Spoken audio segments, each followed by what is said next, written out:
hatrany ny fahasoavan'i Jesosy Kristy Tomponsika ry havana. Amen. Andeha hiaraka hivavaka isika. Ry Tompo Rainay any an-danitro, indreto izay miantso hatrany ny anaranao. Amin'izao maraina vaovao amenao anay izao ka dia rasotra aja voninahitra hatrany no atolotra ianao. Amin'ny anaran'i Jesosy, amen. Manaiky ho iraka mipindry havana ny 2 efitra volana Jolay. Milaza amintsika izany fa olombelona no nirahan'ny Tompo. Fa manomboka izao kosa dia hijery an'ireo karazan-javatra hafa mihitsy ankoatra ny tenan'ny olombelona.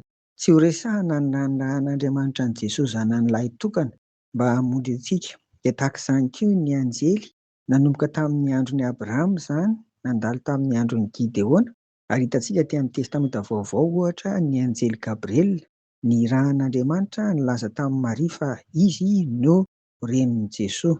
Ireo izany dia azo ambara hoe efa fantatsika fa andeha tena hijery zavatra hafa mihitsy isika manomboka izao mandritra ny andro maroaro. Maneho ny herin'Andriamanitra mantsy sy ny fiandrianany, voninahiny ary ny fahalehibiazany avokoa ny fahafahany mampiasa ny zavatra rehetra ho irahany. Ary ireo zavatra rehetra ireo dia tsy inona akory fa zavatra noforoniny tanany avokoa.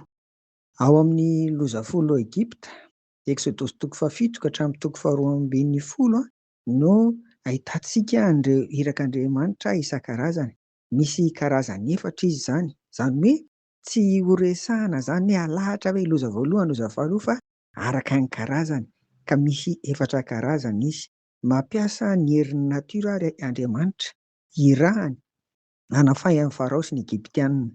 Ao amin'ny Exodosy 7 andininy 7 ka hatramin'ny 11 dia novain'Andriamanitra ho tonga rà ny ranon'ny Nily.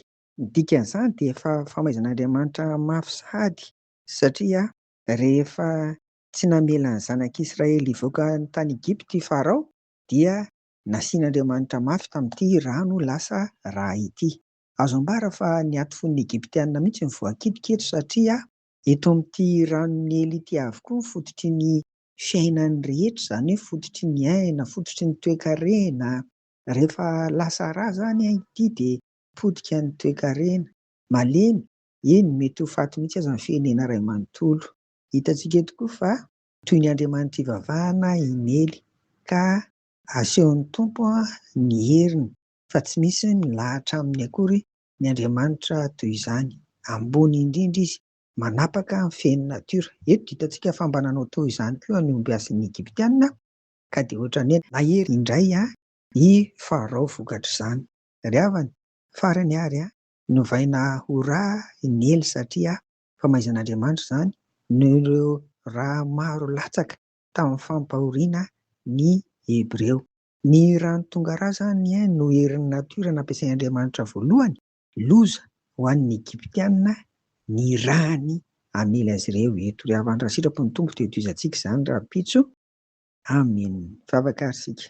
Dia misaotra anao mandrakariva izay Tompo fa tena Andriamanitra lehibe ianao ary manam-pahefana ny voarinao iray manontolo fa aingana izay mba tena hanaiky ianao, ino anao, hatoky ianao ary hanaraka anao amin'ny fanendretena rehetra. Amin'ny anaran'i Jesosy, amen.